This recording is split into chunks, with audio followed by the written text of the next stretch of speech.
할렐루야! 예수님의 사랑으로 성도 여러분을 사랑합니다. 한때 우리나라는 세계에서 가장 많이 외국으로 아이를 입양 보내는 나라였습니다.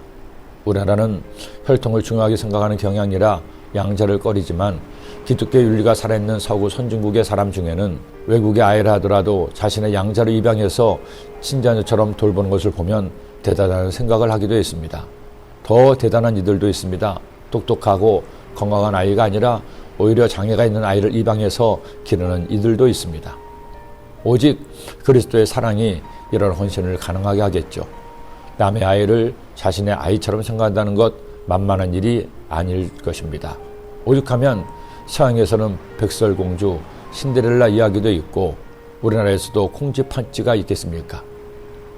나라가 자리를 잡고 점점 부강해지던 어느 날 다윗은 사울의 가문에 남아있는 사람이 있는지 알아보게 했습니다. 그러자 요나단의 아들 무비보셋이 살아있다는 사실을 알게 되었죠. 다윗은 급히 사람을 보내 무비보셋을 궁으로 불렀습니다. 그리고 두려워 떠는 그에게 이처럼 말합니다. 다윗이 그에게 이르되 무서워하지 말라. 내가 반드시 내 아버지 요나단으로 말미암아 내게 은총을 베풀리라. 내가 내 할아버지 사울의 모든 밭을 다 내게 도로 주겠고 또 너는 항상 내 상에서 떡을 먹을지니라 하니. 역시 다윗은 다윗입니다. 그는 사울처럼 편협하거나 소심하지 않았습니다. 자신의 원수였던 사울 집안의 사람을 자신의 아들처럼 포용합니다. 물론 그가 자신의 절친 요나단의 아들이기도 했기 때문이죠. 원하는 물에 흘려보내고 은혜는 돌에 새기라는 말처럼 그는 사랑으로 무비보셋을 챙겼습니다. 지난 2020년 세간을 떠들썩하게 했던 정인이 사건이 있습니다.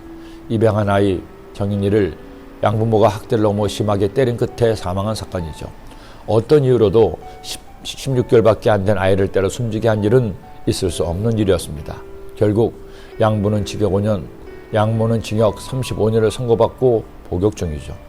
아직도 우리 사회가 덜 성숙했음을 보여주는 단적인 예가 될 것입니다. 그런가 하면 지난 2016년 29살의 미혼인 베트남 여성 팜 티 탄 땀은 생후 14개월 된 내성마비 아이를 입양했습니다. 하지만 주변 사람들의 반응은 차가웠습니다. 젊은 미혼 여성이 장애아를 입양한 것은 무슨 속셈이 있을 것이라는 것이었습니다. 그러나 그녀의 각오는 남달랐죠. 사람들은 새롭고 재미있는 것들로 젊음을 채우려고 합니다. 그러나 나는 개인적인 즐거움을 포기하고 내 젊음과 시간을 입양한 딸에게 주려고 합니다. 그렇게 아이를 돌보던 그녀는 지난 2018년 결혼했고 자신의 아이도 낳았습니다. 하지만 그녀는 입양한 딸을 포기하지 않았습니다. 결혼 조건에는 입양한 딸을 데려가는 것이 있었고 이제 7살이 된 아이는 그 어떤 장애보다도 건강하게 자라고 있습니다. 저는 우리 주위에 이런 건강하고 성숙한 마음을 가진 이들이 많기를 기도합니다. 우리 성도님들이 이런 착한 성도님이 되기를 소원합니다. 다윗처럼, 베트남 여성처럼. 예수님께서 말씀하셨습니다. 임금이 대답하여 이르시되 내가 진실로 너희에게 이르노니 너희가 여기 내 형제 중에 지극히 작은 자 하나에게 한 것이 곧 내게 한 것이니라 하시고. 여러분이 섬길 작은 예수님은 누구입니까? 기도드립니다.